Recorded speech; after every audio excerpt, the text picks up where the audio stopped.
Quantum theory का। तो आज का टॉपिक है हमारा प्लैंक्स क्वांटम थ्योरी के बारे में। तो सबसे पहले हम पढ़ते हैं प्लैंक्स क्वांटम थ्योरी के पोस्टुलेट्स। तो इसके 3 मेजर पोस्टुलेट्स हैं प्लैंक्स क्वांटम थ्योरी के। सबसे पहली बात, जो थ्योरीज जैसे ब्लैक बॉडी रेडिएशन और फोटो इलेक्ट्रिक इफेक्ट, ये दोनों की दोनों थ्योरीज इलेक्ट्रोमैग्नेटिक वेव थ्योरी से एक्सप्लेन नहीं होती। ना ही ब्लैक बॉडी रेडिएशन की थ्योरी और ना ही फोटो इलेक्ट्रिक इफेक्ट की थ्योरी। ठीक है, ये दोनों थ्योरी इलेक्ट्रोमैग्नेटिक वेव थ्योरी की लिमिटेशंस हैं।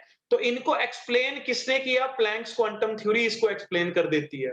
तो what is Planck's quantum theory? तो अब हम प्लैंक्स क्वांटम थ्योरी को रीड करेंगे। तो प्लैंक्स क्वांटम थ्योरी किसको लेकर चलती है और क्या होती है प्लैंक्स क्वांटम थ्योरी? तो अब हम आज उसके बारे में रीड करेंगे। और सबसे बड़ी बात, आज एक कांस्टेंट के बारे में भी जानेंगे, प्लैंक्स कांस्टेंट के बारे में। ठीक है, तो सबसे पहली बात, सबसे पहली चीज क्या है कि प्लैंक्स क्वांटम थ्योरी एक्चुअल में किस चीज के ऊपर बेसिकली कॉन्सेप्टुलाइज्ड है? ये पार्टिकल नेचर के ऊपर। इससे पहले हमने इलेक्ट्रोमैग्नेटिक वेव थ्योरी में वेव नेचर के बारे में डिस्कशन किया थोड़ा सा, कि वेव नेचर में वेव की फॉर्म में प्रोपेगेट करते हैं। But Planck's quantum theory particle nature के ऊपर स्ट्रेस करती है कि पार्टिकल नेचर होता है हमारे पास, जो भी लाइट रेडिएशन है उसके पास पार्टिकल नेचर होता है, या रेडिएंट एनर्जी है उसके पास पार्टिकल नेचर होता है। अब इसके हम पोस्टुलेट्स पढ़ेंगे। इसके बेसिकली 3 पोस्टुलेट्स हैं।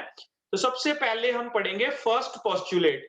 तो जो फर्स्ट पोस्टुलेट है वो क्या कहता है कि जो भी एनर्जी किसी भी सोर्स से हमारे तक आती है, एमिट होती है या एब्जॉर्ब होती है। पहली बात, कोई भी एनर्जी, रेडिएंट एनर्जी जो हमारे तक पहुंचती है किसी भी सोर्स से, चाहे वो एमिट होती है या एब्जॉर्ब होती है, वो सबसे पहली बात वो डिसकंटिन्यूअसली आती है। It comes discontinuously. ठीक है, और इन डिसकंटिन्यूअस मैनर, वो डिसकंटिन्यूअसली आती है। तो एनर्जी जो होती है वो डिसकंटिन्यूअसली मूव करती है, डिसकंटिन्यूअसली मूव करती है, डिसकंटिन्यूअसली रीच करती है हमारे तक। ठीक है, जैसे इलेक्ट्रोमैग्नेटिक वेव थ्योरी ने कहा था कि वो कंटिन्यूअसली एमिट होती है। तो ये हमने सबसे पहली बात यहां पर यही पढ़ ली कि डिसकंटिन्यूअसली एमिट होती है या डिसकंटिन्यूअसली एब्जॉर्ब होती है, पहली चीज। अच्छा, वो किस फॉर्म में एब्जॉर्ब होती है? In the form of small packets. In the form of small packets, small packets की फॉर्म में वो डिसकंटिन्यूअसली एमिट या एब्जॉर्ब होती है। और इन पैकेट्स को हम क्वांटम कहते हैं, ये पैकेट्स को क्वांटम कहते हैं। और लाइट के केस में, in case of light, they are known as photons. ठीक है, लाइट के केस में हम उनको फोटोन कहते हैं। तो इनको हम, हर एक पैकेट को क्वांटम कहते हैं, वैसे क्वांटा भी कह देते हैं हम लोग, वैसे इसको क्वांटम कहते हैं। एक पैकेट को क्वांटम कहते हैं और वैसे क्वांटा भी कह देते हैं। और लाइट के केस में हम उनको फोटोन्स बोलते हैं।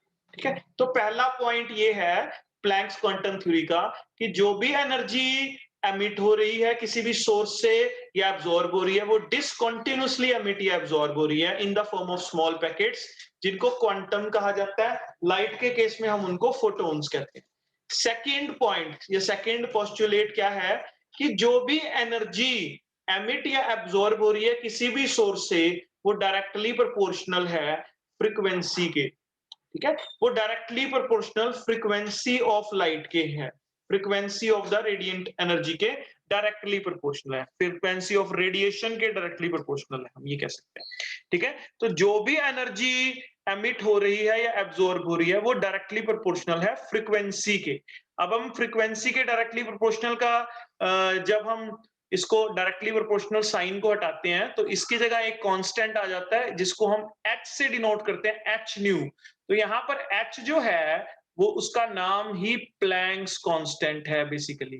तो ये प्लैंक्स कांस्टेंट होता है और इसकी एक पर्टिकुलर वैल्यू होती है जिसकी आपको जरूरत पड़ेगी बार बार न्यूमेरिकल्स में, 6.626 इंटू 10⁻⁻34। इसकी यूनिट्स भी याद रखनी है आपने, जूल सेकंड।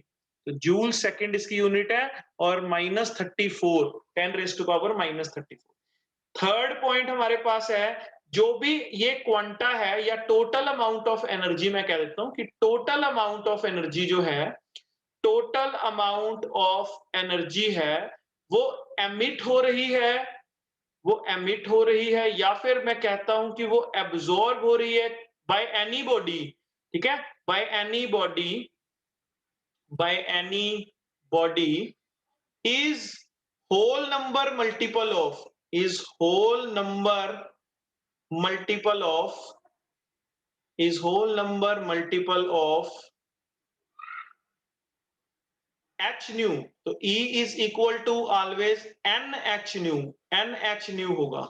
यहां पर n क्या होगा, n एक होल नंबर होगा जो कि रिप्रेजेंट करेगा, होल नंबर मतलब फ्रैक्शन में नहीं होगा, ये 1 2 3 4 ये होल नंबर होगा। ये रिप्रेजेंट करेगा बेसिकली किसको रिप्रेजेंट करेगा, ये बेसिकली क्वांटास को रिप्रेजेंट करेगा, ये क्वांटास को रिप्रेजेंट करेगा, या तो एक पैकेट या दो पैकेट या 50,000 पैकेट या एवोगैड्रो नंबर ऑफ पैकेट्स, ये इसको रिप्रेजेंट करेगा, ठीक है। तो एन बेसिकली एक होल नंबर होगा जो नंबर ऑफ पैकेट्स को रिप्रेजेंट करेगा, नंबर ऑफ क्वांटास को रिप्रेजेंट करेगा, ठीक है। तो जो एनर्जी होती है वो किसी भी सोर्स से जब एमिट या एब्जॉर्ब होती है वो एक whole number multiple of H nu होता है। इसको एक और वर्ड से भी जानते हैं, total amount of energy is always quantized, हम इसको ऐसे भी लिखते हैं, ये एनर्जी जो होती है वो हमेशा क्वांटाइज्ड होती है, टोटल अमाउंट ऑफ एनर्जी हमेशा क्वांटाइज्ड होती है, ठीक है। अब क्वांटाइज्ड का मतलब क्या है, क्वांटाइज्ड का मतलब होता है जैसे आप लोगों ने लकड़ी की एक सीढ़ी देखी होगी,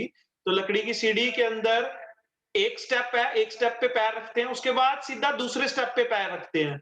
ऐसा नहीं है कि हम 1.5 स्टेप पे भी पैर रख सकते हैं, क्योंकि 1.5 कुछ भी नहीं है वहां पर, 1.5 डज नॉट एग्जिस्ट, या 2.5 does not exist, 2.3 does not exist.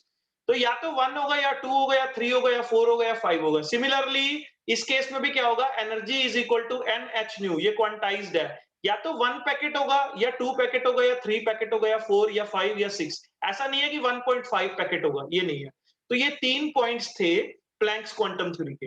Planks quantum theory का पहला पॉइंट क्या है कि जो भी एनर्जी एमिट होती है या एब्जॉर्ब होती है वो हमेशा डिसकंटीन्यूअस मैनर में होती है, डिसकंटीन्यूअसली एब्जॉर्ब या एमिट होती है in form of small packet, in the form of small packets, जिनको बोलते हैं हम क्वांटम, क्वांटम या क्वांटा बोलते हैं, ठीक है, क्वांटा या क्वांटम बोला जाता है इनको, ठीक है। दूसरा, जो एनर्जी एमिट या एब्जॉर्ब होती है वो फ्रीक्वेंसी के डायरेक्टली प्रोपोर्शनल होती है, यानी कि एच न्यू। और तीसरा, जो भी एनर्जी होती है टोटल एनर्जी, वो होल नंबर मल्टीपल होता है N H nu, whole number multiple होता है एच न्यू का, यानी कि ये एक या तो एक पैकेट या दो पैकेट, ये क्वांटाइज्ड होती है हमेशा। तो ये बेसिकली प्लैंक्स क्वांटम थ्योरी।